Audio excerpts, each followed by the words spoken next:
안녕하십니까, 레필입니다. 9월 23일 두산 에너빌리티 보도록 하겠습니다. 증시 먼저 보겠습니다. 코스피 0.27% 하락했고요. 코스닥은 0.39% 하락하면서 오늘도 양증시 하락으로 진행이 되었습니다. 코스피는 2508포인트로 2500선 이탈 직전에 반등을 지키면서 이렇게 약 하락으로 마무리를 했는데요. 사실상 이제 장 초반에는 2500선이 깨지면서 진행이 되었습니다. 코스닥도 마찬가지 추가적인 하락을 했고 850포인트를 위협하면서 진행이 되었습니다. 외국인 투자자, 기관 투자자가 각각 1200억, 970억 정도 매도를 하면서 코스피 하락을 시켰고요. 코스닥은 외국인 투자자가 71억 매도를 하였고 기관 투자자는 655억을 매수했지만 전반적으로는 하락으로 계속 진행이 되었습니다. 사실상 이제 코스피뿐만이 아니라 지금 이제 니케이라든지 아니면 뭐 다우 나스닥이라든지 이런 이제 글로벌 증시들이 좀 하락을 계속하고 있고요. 상해 종합은 이제 1.5%로 반등을 하긴 했습니다. 여전히 이제 이 FOMC에 대한 강경 정책으로 인해서 시장이 타격을 받고 있는 것 같고요. 계속해서 고금리가 유지될 거라고 발표를 한 상황이기 때문에 이제는 기초 체력이 중요한 것 같습니다. 경기가 이제 고금리를 유지한 지 꽤 오래되었기 때문에 여기서 발생할 수 있는 부작용들에 대해서 다시 한번 점검할 필요가 있을 것 같고요. 그런 상황들 때문에 지금 이제 이 증시가 와르르 무너지고 있습니다. 특히 나스닥을 보시면은 최근에 이제 반등을 잘 이어가다가 큰 폭으로 지금 떨어지고 있는 상황이고요. 전 저점까지 떨어지면서 열심히 반등하던 추세가 지금 이제 꺾이기 시작했습니다. 그래서 고점 14,500포인트 정도를 찍고 쭉 이제 떨어지는 상황인데요. 지수로 따지면 한 10% 가까이 지금 이제 하락을 한 상황입니다. 그래서 추가적인 이제 이 지표 하락이 있을지 그런 것들을 좀 살펴봐야 되겠는데요. 아직까지는 시장이 안정화되기는 조금 더 시간이 필요해 보입니다. 아무래도 우리나라 증시는 다음 주 추석이기 때문에 추석 연휴에 따라서 또 이제 증시가 움직일 수 있습니다. 이번에 이제 10월 2일까지, 10월 3일까지죠. 연휴가 쭉 이어지기 때문에 긴 연휴에 맞게 또 이제 현금 확보를 또 할 수도 있습니다. 그래서 월화수는 사실상 이제 추석 전주이기 때문에 조금은 이제 증시가 좋지 않은 방향으로 진행될 수 있고요. 그 추석 이 전주 말고 이제 이번 주죠. 이번 주에 이렇게 주가가 많이 떨어졌었기 때문에 거기에 대해서 반등을 하면서 마무리를 할 수도 있습니다. 일단은 전반적으로는 분위기가 좋지는 않습니다. 전 저점 수준에서 양봉을 띄우면서 그래도 마지막에 반등을 시키면서 마무리를 했는데요. 일단은 이 움직임 조금 더 살펴보도록 하겠습니다. 이 지점에서 이제 3번 정도 반등을 한 셈이기 때문에 라인을 확실하게 지켜주는지 혹은 무너뜨리는지 그런 것들을 볼 필요가 있겠습니다. 그럼 지금 추세로 보았을 때는 저점 수준에 위치하고 있기 때문에 크게 여기서 더 이탈하지는 않을 것 같고요. 만약에 조금 더 하락을 한다면 이 양봉의 저점까지는 떨어질 수 있지 않을까 그렇게 생각을 합니다. 자, 그래서 이제 추석이 끝나면 10월달 장이 시작될 거고요. 그때부터 이제 시장이 어떻게 반응하는지 본격적으로 보는 것이 좋겠습니다. 자, 코스피도 그렇고 지금 코스닥도 그렇고 조금 이탈을 하고 있고 특히 수급이 지금 이제 외국인 투자자가 5일 연속 빠져나가고 있습니다. 기관 투자자도 전날도 많이 매도를 했고요. 오늘도 970억 가까이 매도를 하면서 양매도가 진행이 되었습니다. 그래서 계속해서 지금 이제 매도로 접근을 하고 있고 특히 외국인 투자자가 코스피에서 계속 이탈을 하고 있다라고 보여집니다. 코스닥도 지금 이 481선을 겨우겨우 이제 지키고 있지만 사실상 저점을 내려가면서 진행을 하고 있습니다. 이전에 지지 라인을 형성했던 그 지점을 지금 이제 이탈시킨 상황이고요. 저점이 낮아진 상황입니다. 그래서 고점도 낮아지고 저점도 낮아지는 사실상 이제 하락 패턴으로 진입을 했다라고 볼 수도 있고요. 여기서 이제 추가적인 하락이 나온다면 800 중반선 아래로 800 초반선까지도 가능한 구간입니다. 그동안 이제 급등을 했던 모습이 있었는데요. 거기서 이제 서서히 지표가 좀 조정을 받으면서 조금은 침체되는 모습입니다. 특히 이제 경기 침체가 예고되는 시기라고 한다면 기술주들이 모여있는 코스닥 위주로 좀 이제 조정이 들어올 수 있기 때문에 그런 것들 주목해 볼 필요가 있겠습니다. 자, 그 다음에 이제 투자자 수급이고요. 외국인 투자자가 6일 연속 빠져나가고 있습니다. 지속적으로 이탈을 하고 있는데요. 오늘은 외국인 투자자 크게 많이 매도하지 않았지만 확실히 지금 9월 달 들어서는 꾸준히 이탈을 하고 있습니다. 기관 투자자는 650억 매수를 했고, 그러나 이전에 매도했던 것 대비해서는 크게 많이 매수를 하지 않았습니다. 그래서 지속적인 매도세를 유지를 하고 있기 때문에 이 증시 전체가 지금은 분위기가 좋지 않다라고 말씀을 드리겠습니다. 그 다음에 이제 환율로 보면은 4원 정도 하락을 했지만 전날에 이제 많이 상승을 했었고요. 1336원으로 진행이 되고 있습니다. 다행히 이 환율 고점을 뚫지는 않고 있습니다. 지수는 이제 그런 경기 침체를 고려해서 좀 이제 떨어지고 있는데 다행히 환율은 잘 방어를 하고 있는 상황이고요. 여전히 이제 고점 부근에서 위치를 하면서 지금 이제 상단을 뚫을지 말지를 결정을 하고 있는 것 같은데 여기서 자리를 좀 잡으면서 조금은 안정화되는 것을 바라봅니다. 그래서 여기서 적절하게 마무리하고 좀 이제 다시 아래로 떨어지기를 기다려 보겠습니다. 결국에는 이제 금리가 올라가더라도 한 번 이상 크게 올라가기는 쉽지 않을 거라고 봅니다. 그래서 그렇게 잘 넘어간다면 이제 금리 인하 시기가 올 건데요. 그 시기가 지금 이제 섣불리 결정을 하지 못한다라고 언급을 했기 때문에 좀 시장에서는 실망감을 표한 것 같습니다. 조금은 시간을 두고 천천히 한번 살펴보도록 하겠습니다. 그 다음에 이제 지수 선물, 이미 지수는 진행이 되었고요. 미국 증시 하락으로 진행이 되었고 유럽 증시도 마찬가지 하락으로 진행이 되었습니다. 전반적인 지표들이 같이 하락을 하고 있다라고 보시면 되겠습니다.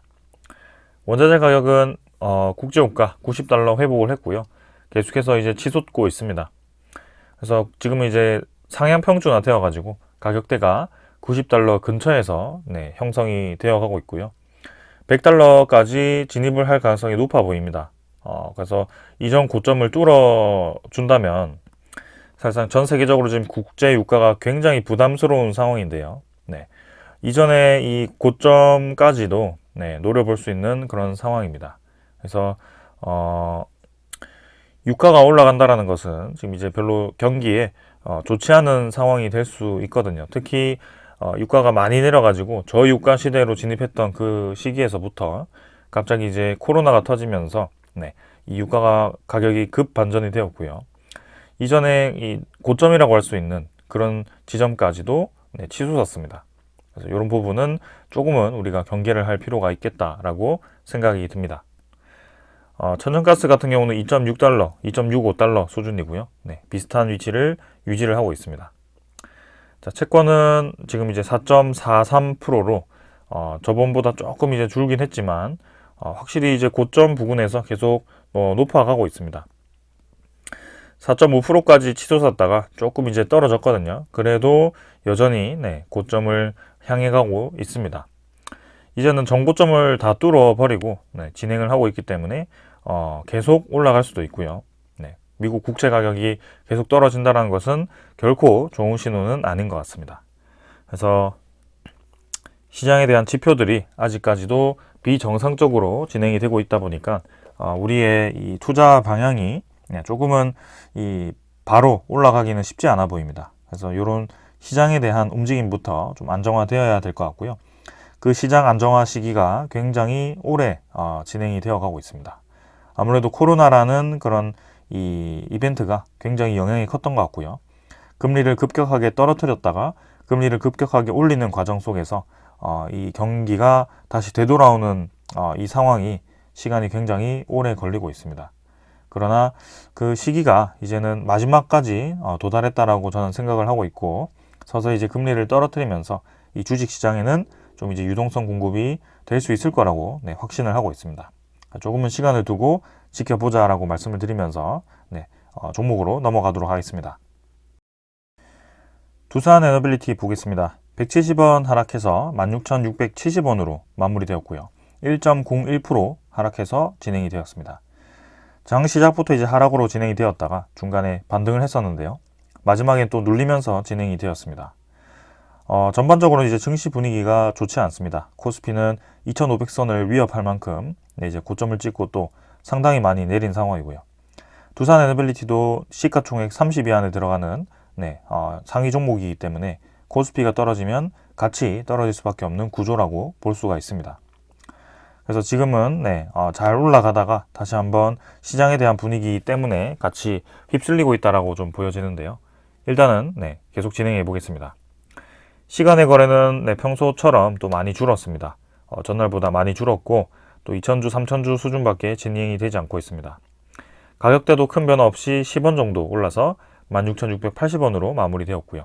크게 의미 없기 때문에 넘어가도록 하겠습니다. 거래량은 또 점진적으로 줄어들고 있습니다. 351만 주로 진행이 되었고요. 전날은 437만 주, 그 전날 687만 주 해서 점점 이제 거래량 피크를 찍고 다시 떨어지는 방향으로 진행이 되고 있습니다. 이전과 굉장히 유사한 상황으로 진행이 되어가고 있고요. 앞으로에 대한 이 거래량이 점진적으로 다시 줄어가지고 200만 주대로 진입을 하는지 지켜볼 필요가 있겠습니다. 추석 전주에 또 시장 분위기가 좋지 않다면 두산 에너빌리티는 또 거래량을 죽이면서 크게 떨어뜨리지 않는 선에서 1% 수준 진행을 할 수도 있습니다. 사실상 굉장히 패턴이 유사합니다. 계속 똑같은 말을 드린 것 같지만 실제로 패턴이 유사하게 진행이 되고 있습니다. 한번 내리면 이제 4% 정도까지 떨어뜨리긴 하지만 보통 하락을 할 때 1%, 0%, 1% 이런 수준에서 계속 하락을 시키고요. 그 하락을 시키는 주체도 계속 똑같습니다. 모간서울 또 위치했고요. 신한증권 위치했습니다. 미래에셋증권이 74만 주로 오늘은 이제 매도 상위에 위치를 하긴 했지만 모간서울과 신한증권이 주로 최근에 많은 매도를 하고 있다고 보여지고요. 공매도와 굉장히 밀접하게 연결되어서 움직이고 있다고 봅니다. 다른 창구가 하루 정도 이렇게 나왔다고 해서 미래에셋증권 때문에 최근이 계속 떨어진다고 보기는 어렵고요. 지금 이제 저는 단순히 이 창구를 주목하기보다 이 창구와 외국인 투자자에 대한 이 거래량과 그 다음에 공매도 잔고를 계속 주목을 하고 있습니다. 그 세 개가 그래프를 그렸을 때 굉장히 밀접하게 연관이 되어 있기 때문에 외국인 투자자에 의해서 공매도가 늘어났다 줄었다가 반복되고 있고 두산 에너빌리티의 이 횡보 구간에서 계속해서 옵션 거래에 의한 공매도 상환 그리고 늘리는 과정을 반복하고 있다고 말씀을 드리고 있습니다. 지금도 사실 똑같은 상황입니다. 이번에도 그런 뉴스를 이용하거나 반등을 이용하거나 해가지고 결국 두 번의 피크를 만들어냈고요. 그 과정 속에서 공매도를 상환시켰다가 늘리다가를 반복을 하고 있는 상황입니다. 일단은 지금 이제 이 차트를 보게 되면 241선 위에서 양봉이 하나가 나왔고요. 다행히 장기 이평선은 지지를 했습니다. 사실 떨어뜨려도 상관없습니다. 결국에는 이 장기 이평선이 아래로 떨어지지 않고 위로 향하고 있다는 것이 저는 중요하다라고 지속적으로 말씀을 드리고 있는데요. 오랫동안 이 구간에서 계속 주가가 갇혀 있는 모습이다 보니까 답답한 상황인 것은 사실입니다. 그래서 다음 주 시장은 크게 중요하지 않을 것 같고요. 이제 추석이 끝나고 10월달 시장이 어떻게 진행이 되는지가 중요할 것 같습니다. 일단은 두산 에너빌리티도 하락을 했지만 두산 에너빌리티를 비롯한 나머지 종목들이 모두 다 하락을 하고 있는 상황이기 때문에 크게 저는 이 하락에 대해서 주목하고 있지는 않습니다. 오히려 여기서 추가적인 하락을 통해서 주가를 더 떨어뜨려 준다면 좋은 매수 기회가 다시 한번 올 수 있다라고 얘기를 드릴 수 있겠습니다. 그러면 누군가는 그럴 겁니다.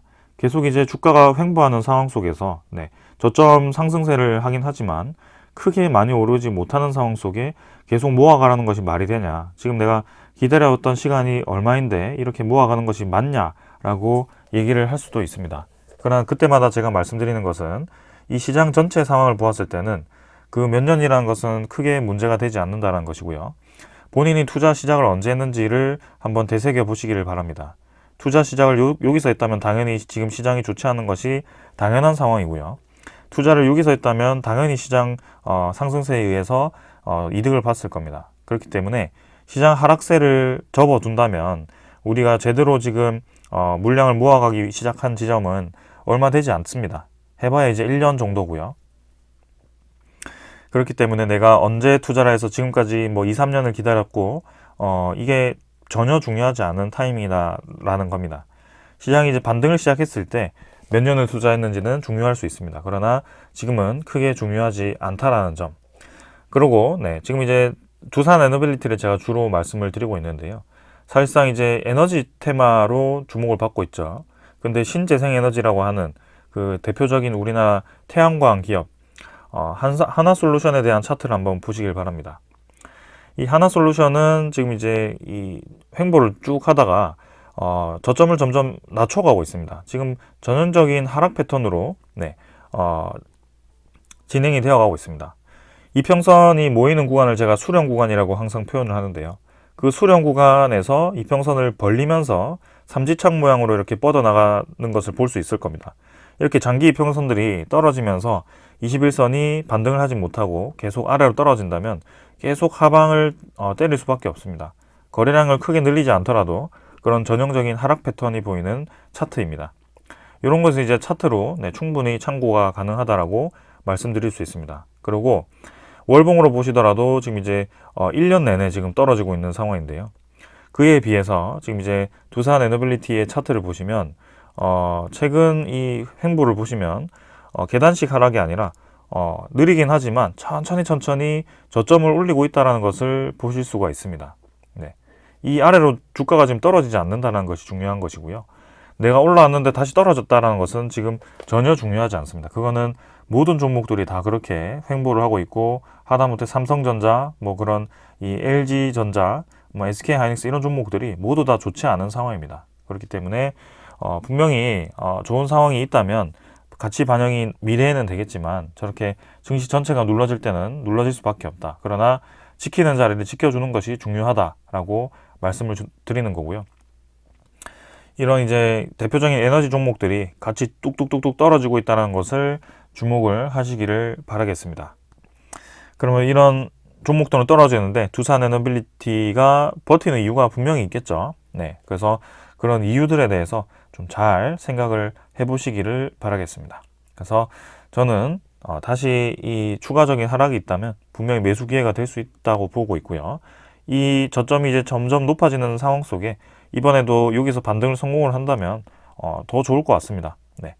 고점은 뭐 계속 이 12,000원대를 2만원대, 19,000원, 18,000원대 여기를 벽을 맞고 지금 떨어지고 있지만 이 구간을 결국 지키고 다시 올라갔을 때 뚫어주기만 한다면 좋습니다. 반복적으로 이제 터치하는 부분을 뚫어줬을 때는 저는 상당히 강하게 올라가는 것을 많이 경험을 했거든요. 그래서 두산 에너빌리티가 그렇게 움직일 가능성이 좀 있다라고 말씀을 드리고 싶습니다. 그리고 아까 그 떨어지는 월봉을 보다가 두산 에너빌리티의 월봉을 보면은 결코 이게 떨어지는 차트가 아니다라는 것을 알 수가 있고요. 점진적으로 지금 상승 방향으로 진행을 하고 있고 이때가 이제 특이하게 블록딜에 의해서 한번 뚝 떨어지긴 했지만 전체적으로는 지금 다시 한번 이 근처까지 왔습니다. 그래서 이 추세를 따라서 다시 올라가 준다면 저는 크게 나쁠 거 없다라고 생각을 합니다. 투자자 수급을 보게 되면 외국인 투자자 44만 주를 매도하면서 자, 전날도 그렇고 전전날도 그렇고 뉴스 가지고 장난을 치면서 또 이렇게 공매도를 때리고 있습니다. 네, 외국인 투자자 또 모간서울 위주로 매도량이 쏟아진 것 같고요. 기관 투자자가 지금 9만 6천 주를 매수를 하면서 금융투자 오늘은 매도를 멈추고 매수했습니다. 보험 투신도 약하지만 매수를 했고요. 연기금 투자자 8만 7천 주 매수를 하면서 전날보다 많은 양은 아니지만 그래도 매수를 했습니다. 사모펀드는 조금 이탈했지만 크게 중요하진 않고요. 제가 주목하는 점은 이겁니다. 분명히 이제 그 웨스팅하우스에 대한 소송이 각하가 되었다. 그래서 이 협의에 대한 가능성이 있다라는 점에서 주가를 올립니다. 근데 외국인 투자자와 기관 투자자가 같이 올리게 되는데요. 그 다음 날에 이제 이 웨스팅하우스가 소송에 대해서 항소를 할 거다. 그리고 시간을 최대한 끌겠다라는 기사를 띄웠습니다. 그러면서 누군가는 이렇게 대폭으로 매도를 때리는데요. 누군가는 크게 이탈하지 않고 지속적인 매수를 하고 있습니다. 금융투자를 제외한다면 사실 그 뉴스가 뜨고부터 사실 매도하는 세력이 별로 없습니다. 아예 없죠. 네. 그렇기 때문에 우리는 이 두산 에너빌리티가 제3의 수급이 들어와 주기를 기다리는 상황 속에 이런 이제 연기금 투자자와 같은 수급이 들어오는 것은 상당히 의미가 있다라고 말씀을 드리고 있고요. 그리고 전 영상을 보셨는지 모르겠지만 이 33만 주까지 매수한 날까지 제가 연기금 투자자의 누적 매수량을 계산해 봤을 때 지금 두산 에너빌리티 지분이 7% 이상입니다. 네. 이전에 6.5%로 공시가 되어 있는데 이미 이제 그 이상 지분을 매집해 가지고 7% 이상 두산 에너빌리티를 확보한 상황입니다. 두산 에너빌리티를 이렇게 모아간다는 것은 사실 지금 배당 수익도 없는 상황 속에 연기금 투자자가 이 종목을 좋지 않다라고 생각했을 때는 계속 매수를 할 이유가 없습니다. 장기적으로 바라보는 투자자이기 때문에 지속적으로 들어올 이유가 없는데 오히려 그런 소송 각하에 의해서 이렇게 그날에 굉장히 많이 들어왔다는 것은 연기금 투자자만큼은 지금 그 소송 각하에 대해서 앞으로 우리나라 원전 수출이 상당히 긍정적으로 보인다라고 판단을 했을 수도 있습니다. 그래서 불확실성 해소가 확실히 되었다라고 판단을 하고 지금 이제 기관 투자자들이 이렇게 들어왔는데요. 이 외국인 투자자는 그런 기사를 한번 또 반대되는 기사를 띄우면서 그런 기사를 역으로 이용을 한 거죠. 그래서 공매도를 열심히 때리고 있고, 그 다음에 저때 이제 FOMC 결과 발표가 나오면서 시장 상황도 때마침 좋지 않았습니다. 그래서 그런 상황들을 좀 복합적으로 공매도를 활용해서 이용을 하고 있다라고 보여집니다. 그러나 크게 문제 없습니다. 저렇게 많은 물량을 지금 공매도를 때리고 누르고 하지만 실제로 주가를 아까 하나솔루션이라든지 CS윈드라든지 그런 기업들처럼 저점을 떨어뜨리면서 막 찍어 눌리는 이 방향으로 진행하고 있지 않습니다. 공매도 또 보시면 658만 주에서 790만 주까지 공매도 잔고가 또 증가를 했고요. 요 날이 이제 많은 매도를 했던 날이죠. 그리고 47만 주, 그 다음에 오늘도 45만 주 공매도 거래가 있었던 만큼 지금 평소보다 공매도 거래가 많은 편입니다. 그래서 공매도 잔고가 계속 지금 늘어날 가능성도 있고요. 특히 그 외국인 투자자 중심으로 해서 공매도가 쏟아지고 있는데 그때마다 지금 두산 에너빌리티를 보면 주가가 뭐 많이 내려봤자 1% 혹은 0% 이렇게 계속 가격대를 유지를 시키고 있다는 것이 보여집니다. 여러분들이 생각해도 이상하지 않습니까? 공매도를 아주 적극적으로 활용을 하고 있긴 한데 이 공매도 비율도 굉장히 높거든요. 전체 거래량 대비 높은 편인데 공매도 평균가가 계속 16,900원, 17,200원, 17,600원, 17,200원, 200원, 16,900원, 16,800원 이런 식으로 가격대가 다 비슷하게 지금 형성이 되어 있습니다.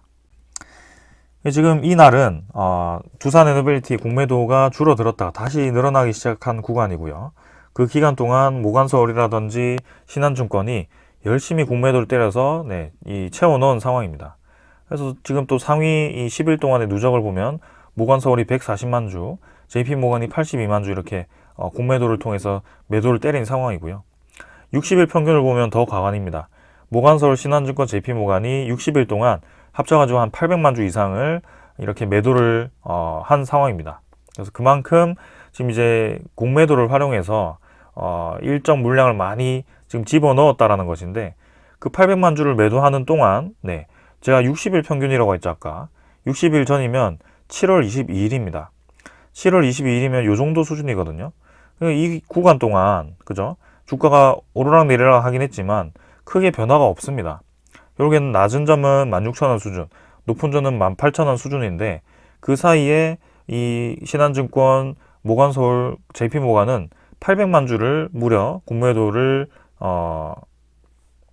활용해서 모든 게 공매도는 아니겠지만 그렇게 매도를 때렸습니다. 근데 그렇게 많은 물량을 합계해서 매도했지만 이 구간에서 지속적으로 저렇게 일정 평균 가격을 가지고 만들어 가더라입니다. 그러면 내가 정말 이제 매도 세력이라고 한다면 큰 수익을 얻으려고 한다면 주가를 많이 높인 상황에서 거래량을 높은 상황에서 많이 매도를 하고 떨어뜨리는 것이 정상인 거죠.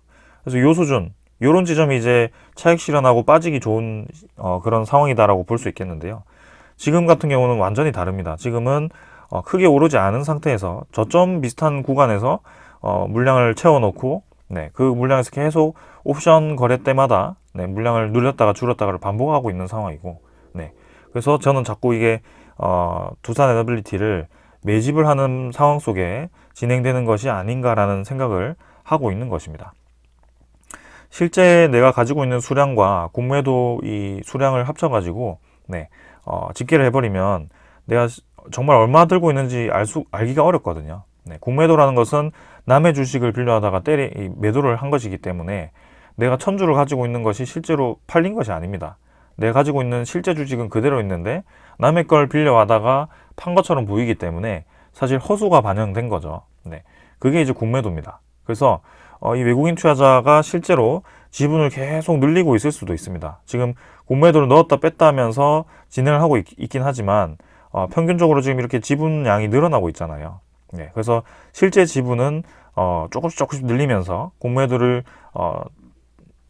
늘릴 때는 지분이 감소하는 것처럼 보였다가 공매도를 상환하는 과정에서 그 현물을 다 같이 매수를 시킨다면 더 많은 매수량이 집계되어서 또 올라갔다 이렇게 계속 반복하는 걸 수도 있습니다. 그래서 공매도 이 잔고도 실제로 이전에 1,500만 주, 1,600만 주 이렇게 거래되던 때와 지금 이제 많아봤자 800만 주 수준이기 때문에 그 많은 물량이 이제 유통이 덜 된다는 거죠. 공매도가 이전보다 유통이 덜 되기 시작했다는 것이 저는 포인트인 것 같습니다. 그 많은 공매도가 이제 어떻게 되었을까요? 네.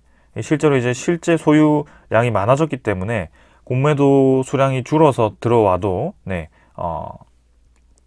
되는 것이죠. 그래서 저는 기관 투자자도 그렇고 외국인 투자자도 그렇고 실제 본인들이 가지고 있는 수량이 지금 늘어나고 있다라고 생각을 하고 있는 사람 중에 한 명이고요. 결국에는 그 물량 매집을 최대한 많이 하고 나서 주가는 올라가는 방향으로 턴어라운드 할 가능성이 굉장히 높아 보인다라고 생각을 합니다. 그래서 지금은 단지 주식 시장 분위기에 따라서 휩쓸리기도 하고 조금 더 매집하는 과정 속에 주가를 틈만 나면 이제 눌리는 것처럼 보이지만 실제로 저가를 갱신하면서 계속 이 아래로 찍어 눌리는 것보다는 적절한 수준에서 주가를 유지를 시키면서 물량을 모아가고 있다는 것이 저는 맞다라고 보여지고, 네. 그런 상황들이 어떤 이 특정 이벤트에 의해서 다 해결이 된다면 결국에는 네, 주가는 상방으로 굉장히 강하게 튀어나갈 가능성이 높다라고 생각을 합니다. 그래서 우리는 그런 시기를 노리고 있고 그 시기가 남은 하반기 그러고 이제 다음 이제 내년 상반기 정도라고 생각을 하고 있습니다. 그래서 조금 더 네, 이 답답하지만 이 시간을 두고 좀 지켜봐 주셨으면 좋겠습니다. 자, 그 다음 이제 대차 잔고고요. 대차 잔고도 외국인 투자자 매도 늘어나고 공매도 잔고 늘어나니까 같이 체결이 늘어나고 있습니다. 99만 주 정도 진행이 되었고 상환이 48만 주. 그러나 이것도 뭐 별로 중요하지 않습니다. 결국 늘었다가 줄어들면서 계속 이제 주가가 횡보를 하고 그 과정 속에 이 외국인 투자자가 실제 물량을 얼마나 확보를 하는지 그걸 이제 주목하면 될 것 같고요. 바닥을 지켜주면서 계속 올린다면 크게 문제될 건 없습니다. 그리고 외국인 추정 물량이 44만 주, 뭐 동일하게 당일도 진행이 되었고요. 전날과 전전날 계속 매도를 하면서 네, 결국에는 보유를 12.94%까지 낮춘 상황입니다.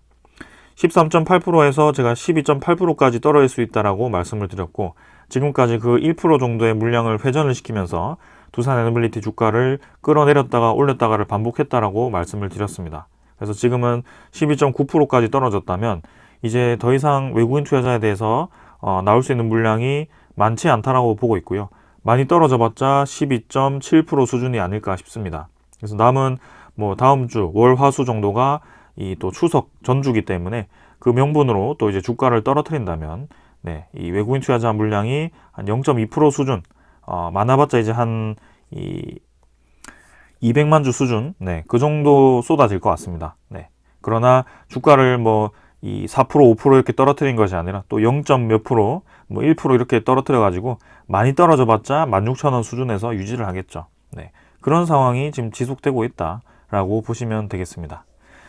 자, 그래서 우리가 뭐 매일 주가에 집착을 해서 네, 지금 올랐네, 떨어졌네가 중요한 것이 아니라 누군가는 계속 이 구간에서 지분을 늘려가고 있다. 특히 연기금 투자자 7% 가까이 지분을 확보했다. 저와 같이 네, 오랫동안 이 저점을 기다리면서 주식을 매수하시는 분들도 같이 지분이 늘어가고 있을 겁니다. 네, 그 시기가 곧 이제 좋은 방향으로 턴어라운드 할 거라고 보고 있고 끝까지 한번 네, 지켜보겠습니다. 자, 그 다음 이제 준비한 소식들 전해드리겠습니다. 자, 먼저 전해드릴 소식은요. 이제 신규 산업부 장관, 박문규 산업부 장관이죠. 웨스팅하우스의 항소 대응을 하겠다. 한미 원전 수출은 협력을 해야 된다라는 본인의 이제 이 가치관을 표출하기 시작했습니다. 앞으로 이제 방향도 설정을 한 것이죠. 장관이 이제 취임식도 하지 않고 바로 현장으로 가서 네, 공장을 둘러봤고요.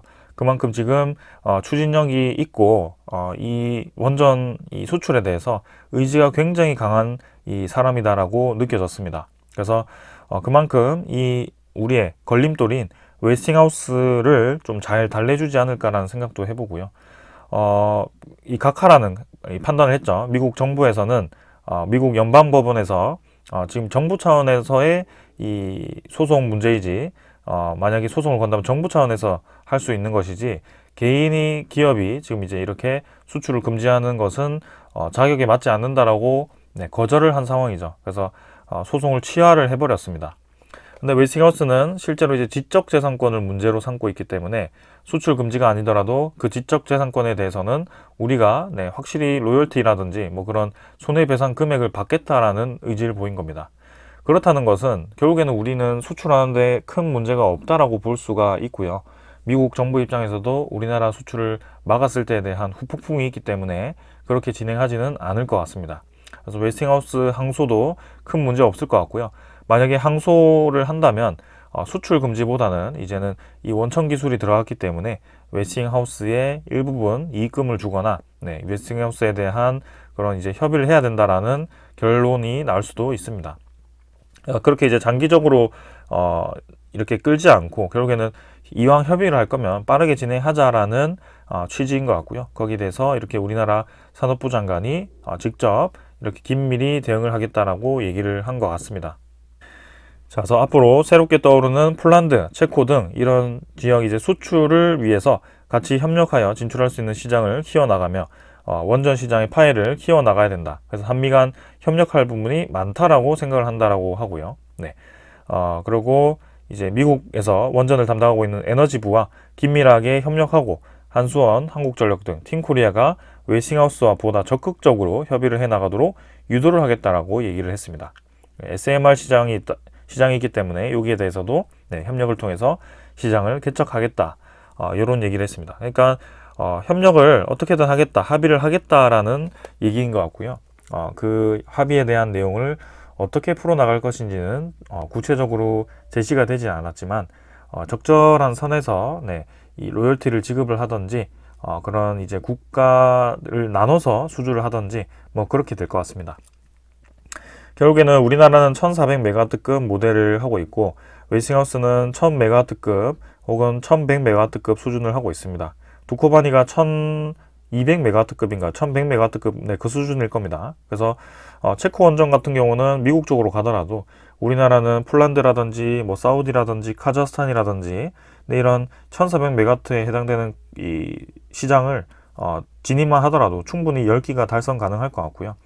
이 1000메가와트, 1100메가와트도 우리나라가 이 수출을 단독으로 하지 않더라도 결국에는 두산 에너빌리티 입장에서는 이전에 AP1000 모델을 충분히 스팀 터빈이라든지 그런 주기기 공급을 했었기 때문에 웨스팅하우스 입장에서는 우리나라 제조 기술력을 얻어야 합니다. 벡텔이라는 시공사가 있긴 하지만 그 내부에 들어가는 이 주기기라든지 보조기기는 우리나라가 거의 최강이거든요.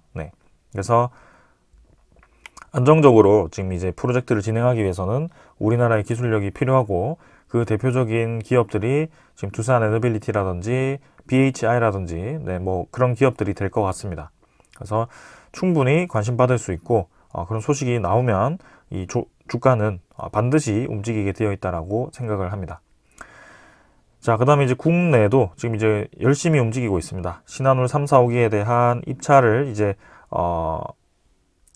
결과를 이제 앞두고 있고요. 연말 이제 11월 달 가면 입찰이 마무리가 되고 이제 12월 달쯤에는 소식이 들려오지 않을까 싶습니다.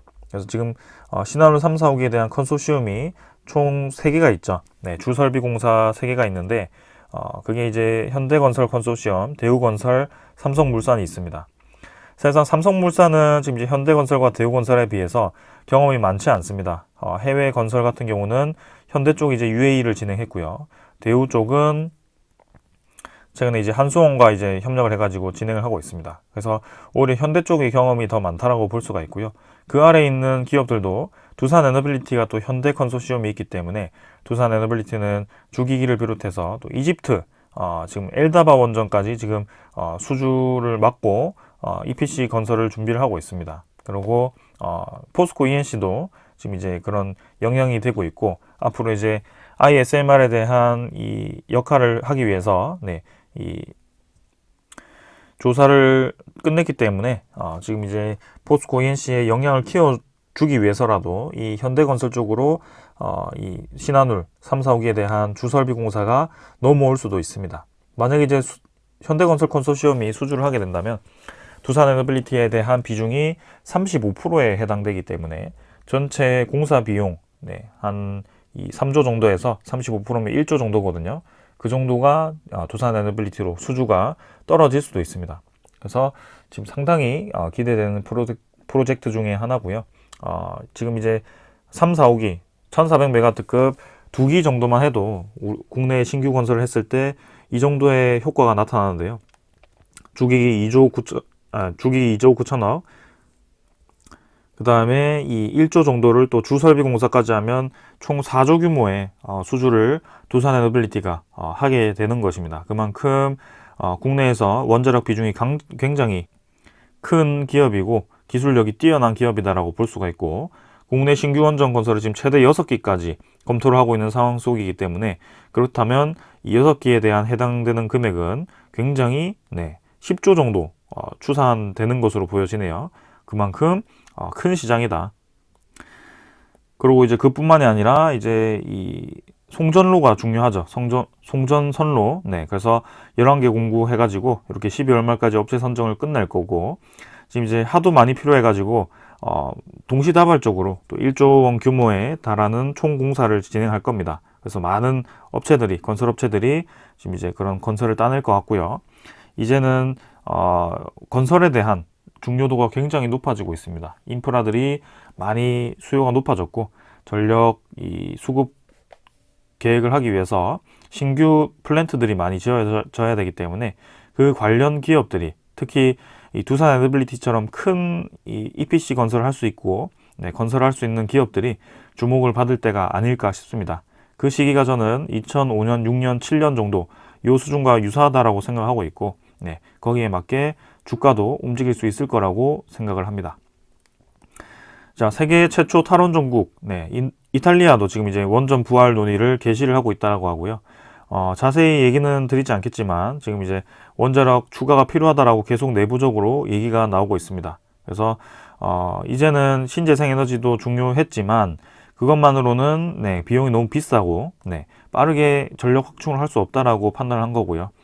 이제 유럽 전체 국가들이 이 탈원전에서 친원전 국가로 변모하고 있습니다. 사실 51대 49 정도였지만 이제는 최근 이 추세를 보았을 때는 한 70대 30 정도까지 바뀌었지 않을까. 그래서 독일을 제외한 나머지 국가들이 전부 수명을 연장하거나 신규 원전 건설을 검토하고 있기 때문에 많은 이 분위기가 바뀌고 있습니다.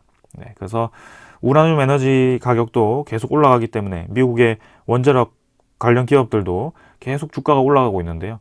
우리나라 이 종목만 이렇게 이제 죽을 쓰고 있습니다.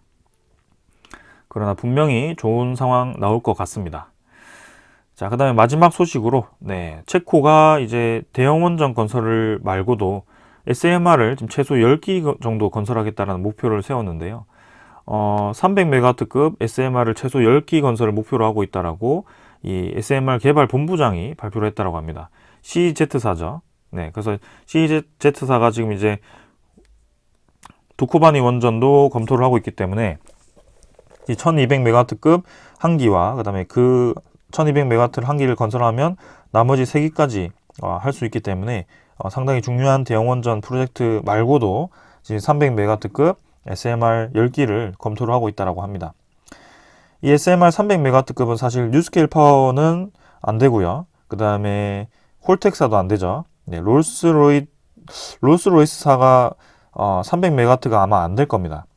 웨싱하우스사가 300메가와트가 되고요. GE 히타치사도 300메가와트가 되는 것으로 알고 있습니다.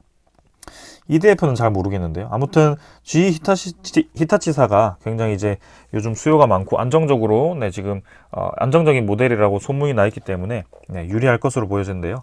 웨싱하우스사도 관련이 있을 것 같습니다. 아무튼 이 SMR 시장은 지금 우리나라와는 큰 관련이 없어 보이지만 웨스팅하우스사가 만약에 수주를 하게 된다고 했을 때는 체코 대형 원전까지도 같이 맡을지, 혹은 미국 쪽에는 웨스팅하우스사가 이제 SMR 하라고 주고 한국 쪽으로는 이제 대형 원전을 줄지 뭐 그렇게 좀 나눠서 줄지 그런 것들을 좀 주목해 볼 필요가 있겠습니다. 아무튼 확실한 것은 전 세계적으로 지금 이제 소형 모듈 원전, 대형 원전 둘 다 검토를 하고 있는 상황이고 그 과정 속에 분명히 지금 이제 수혜를 볼 수 있는 기업들이 몇 안 됩니다. 이 원자력 기술이라든지 터빈 기술, 뭐 그런 이 에너지 플랜트 기술이 웬만한 기업들이 할 수 없는 기술이기 때문에 우리나라에서 특히 두산 에너빌리티가 관심을 많이 받을 가능성이 높다라고 보여집니다. 그래서 앞으로 시간이 지날수록 계속 좋은 상황이 이어질 것 같고요. 거기에 대해서 기대를 하셔도 좋을 것 같습니다. 네, 오늘 여기까지 하고 마무리하겠습니다. 감사합니다.